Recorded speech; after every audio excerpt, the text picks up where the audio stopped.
OpenClaw got my social media account banned, and I'll give you all the details. OpenClaw is an awesome AI personal assistant, but it's really important to talk about risks and cost benefit. What are some of the risks? Well, it is still a bot and it's not using official APIs with rate limits and everything, so it can get your accounts banned. It's best to separate your OpenClaw tasks to internal tasks and external tasks, as in things it needs to do on the internet for you. But keep in mind, it is not an approved API connection to things like Facebook, Instagram, TikTok, etc. So back to my banned issue.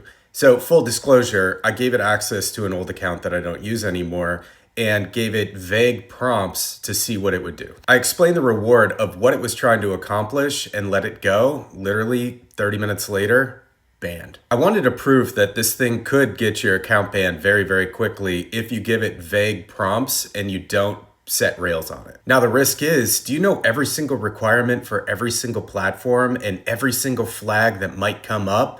Probably not. So chances are there's a high chance that you're going to get banned if you put it into your accounts. So what do I use OpenClaw for? I'm using it for internal tasks and some of my outreach, but I gave it its own email address on its own domain. So if that gets deleted, that's like $12 out of my pocket. So like the risk isn't massive. So with every task with the OpenClaw, you need to look at the risk and the reward, and then you have to look at the cost and the benefit.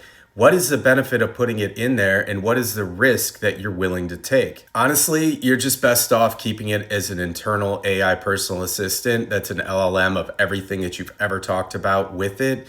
That is definitely the benefit of this platform. Also, another cool thing to mention, I'm making an entire mastery course on this of the do's and don'ts of OpenClaw. The link's in my bio, but the training goes live next week, so jump on in.